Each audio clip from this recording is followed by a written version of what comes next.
Hello guys, welcome back. My name is Nathan and today I'm going to be discussing a pretty big trade between the Vancouver Canucks and the LA Kings featuring the likes of Tyler Toffoli. Now, Tyler Toffoli was one of the bigger guys in the trade deadline this year, and he is officially off the board and to the Vancouver Canucks. But what is the trade details of this trade involving the Canucks and the Kings, and who do I think wins this trade now and in the long term? Watch till the end for all my opinions and the trade details, and of course hit that subscribe button if you're new. Now, we're still a few days away from the NHL trade deadline, but that did not stop the Vancouver Canucks or the LA Kings from completing a pretty big trade here today. Now, the Vancouver Canucks get the tail end of this, the short-term gain with Tyler Toffoli, but the LA Kings end up getting three different assets in this trade. Tim Schaller, who was with the Canucks this year, Tyler Madden, who's an NCAA prospect, and a 2020 second-round pick.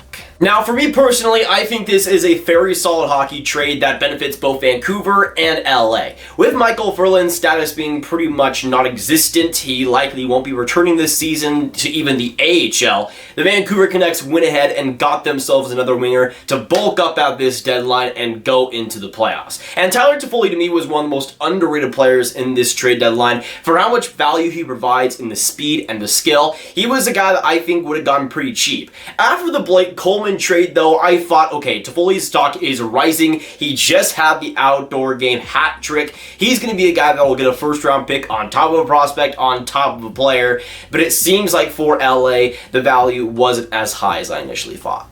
Now, even though the Vancouver Canucks didn't have to pay as much as a Blake Coleman or a Jason Zucker, they still have to give up quite a bit here. Now, you get the 2020 second rounder, which is still pretty good for LA, likely will be in the 40s, mid-40s, maybe even the early 50s. At the same time, though, the big piece here is Tyler Madden. I'm not even going to really talk about Tim Schaller because he's just a player. He can be a player for you, not much more than that, unless he's playing against the Dallas Stars. But Tyler Madden is a much different story. Having a brilliant season in the NCAA at age 20, he's been doing that the past couple of years and has been one of Vancouver's best and most consistent prospects. Being with Northeastern and once again winning the NCAA championship or the Beanpot, Tyler Madden is a guy who I think can be a middle six player in the NHL if the LA Kings develop him right. Now, Madden was initially drafted by Vancouver, 68th overall, the third round back in 2018, and again, he was pretty raw at that point, had potential, but wasn't putting the stats up. Now, so far in 27 NCAA games, has 37 points as a forward, so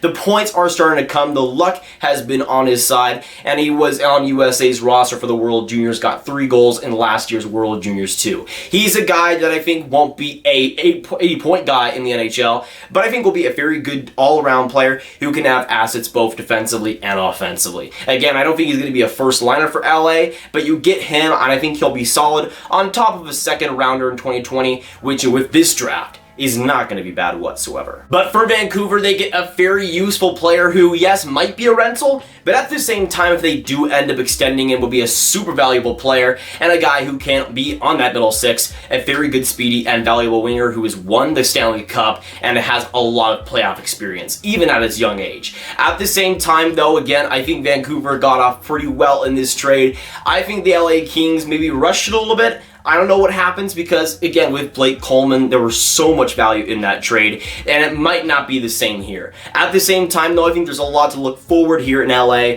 so I don't see it as an absolute loss either. And you guys know how it works. In these trade videos, I decide a winner of this trade, and again, with how much value has been thrown around in the Zucker trade, in the Blake Coleman trade, which just happened like 2 days ago, I think the Vancouver Canucks, when it comes to stuff given up, even though Madden is an excellent prospect, and that 2020 second hurts, for a team like Vancouver, who is again wanting to solidify themselves as a playoff contender, Tyler Toffoli definitely helps that cause. So if I had to decide a winner of this, decide anything at all right now, I would say Vancouver wins it. But again, Madden can turn solid for LA, and who knows what that second round pick becomes. But that'll be it for today's trade video. Of course, thanks so much for watching, y'all. If you guys did enjoy or just stopping by, make sure you hit that like button, hit that subscribe button, hit that notification bell if you haven't already. Comment down below your thoughts on this trade, who you think won this between Vancouver and, of course, the LA Kings. Share this video with your friends and click this playlist right here to watch all of my NHL trade content right in one place.